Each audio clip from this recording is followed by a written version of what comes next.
U.S. Citizenship Test, Part 4, The Voices of the People. The chilly breeze of early winter greeted Mark as he approached the community center for his fourth session with Anne. His thoughts were filled with all he had learned so far, from the foundational rights outlined in the Bill of Rights to the essential role of the Supreme Court in protecting those freedoms. Every lesson deepened his understanding, and now, with his test approaching, he felt closer than ever to achieving his dream of citizenship. As he stepped into the study room, Anne was, as always, ready with her neatly stacked papers. This time, her expression seemed lighter, almost as if she could sense that Mark was nearing the end of his preparation. Mark, good to see you again. You've been making incredible progress. Thank you, Anne. Every lesson feels like a step closer to truly understanding what it means to be a citizen. That's the goal.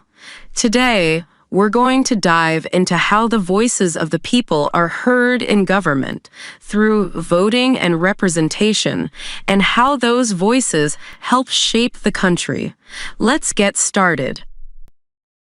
Question: how many U.S. senators are there? A. 50, B. 100, C. 435. Answer B. 100. Correct. There are 100 U.S. senators, 2 from each state. The Senate is one of the 2 chambers in Congress, and every state, no matter its size, has equal representation in the Senate. Why do you think it's important that each state has the same number of senators, regardless of population? I think it's to ensure that smaller states still have a voice. If the number of senators was based on population, larger states might dominate the decision-making. Exactly. The Senate was designed to balance the influence of states with larger populations, ensuring that every state has an equal say in federal decisions. This way, all parts of the country are represented fairly. Mark reflected on the idea of equal representation. He understood now that the government was built to prevent the domination of larger states or groups, ensuring that even the smallest state had its place at the table. Now, let's talk about the House of Representatives, the other chamber of Congress, where representation is based on population. Question: how many voting members are in the House of Representatives? A. 50, B. 100, C. 435. Answer C. 435. That's right. There are 435 voting members in the House of Representatives, with the number from each state determined by its population.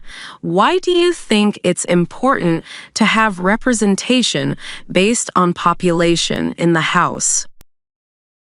I think it's because people in larger states should have more representation, since there are more of them. It balances out the equal representation in the Senate. Exactly. The House ensures that states with larger populations have a proportionate influence in Congress. Combined with the Senate, this system strikes a balance between equality of states and fairness to individual citizens. Mark nodded, seeing the balance between the House and the Senate. It was a carefully designed system where both people and states had their voices heard. It made him appreciate how the government was built to reflect the people's will without allowing any one group to dominate. All right, let's move on to something that ties directly into the power of the people: elections and the process of electing the president. Question: what is the Electoral College? A school where politicians study law. B, a process used to elect the president. C, a branch of Congress. Answer B, a process used to elect the president. Correct. The Electoral College is the system the U.S. uses to elect its president.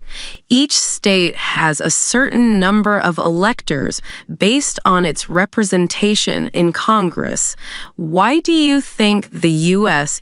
uses the Electoral College instead of just having a direct popular vote? I think it's because, like with the Senate, the system ensures that smaller states have a say and that candidates don't just focus on the most populous areas. Exactly. The Electoral College forces candidates to campaign across the entire country, not just in states with the largest populations.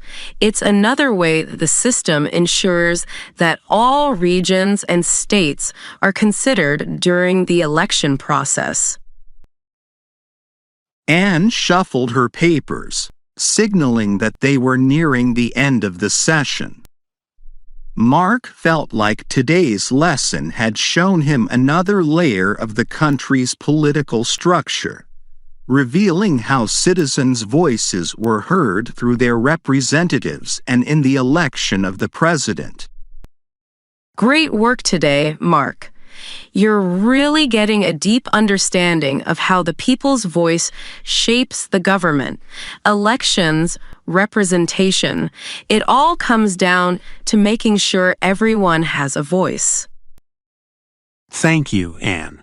It's amazing to see how every part of the system works together. It's not just about voting.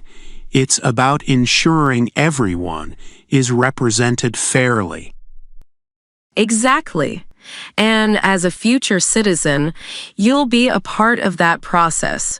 Remember, understanding these systems is key to becoming an active participant in your country's democracy.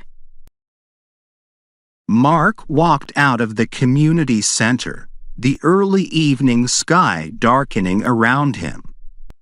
His breath formed small clouds in the cold air as he thought about the intricate balance of representation, the way the government worked to make sure every voice, including his, would be heard. With each lesson, the test seemed less daunting, and the future as a citizen seemed brighter and more within his reach. As Mark learns about the importance of representation in Congress and the Electoral College, consider this.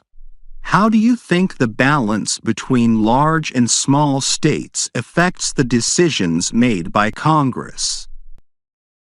Question for the audience: why do you think it's important for every state to have equal representation in the Senate, while the House of Representatives is based on population? A, to give all states, regardless of size, a fair voice in national decisions. B, to allow larger states to have more control in both chambers. C, to limit smaller states' influence in Congress. Understanding the roles of the Senate and House of Representatives helps us see how each part of Congress contributes to balancing representation for both small and large states. Here are 5 words and phrases related to the theme of U.S. Citizenship Test. Part 4. The Voices of the People.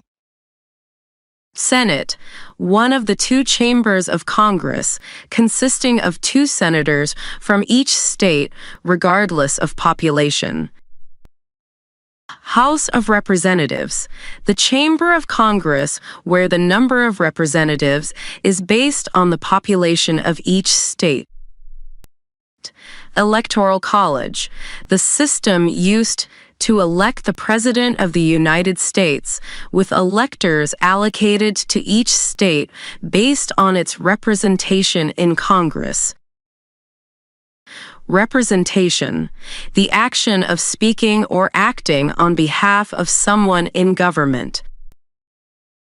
Election, the process by which citizens vote to choose their leaders or decide on legislation.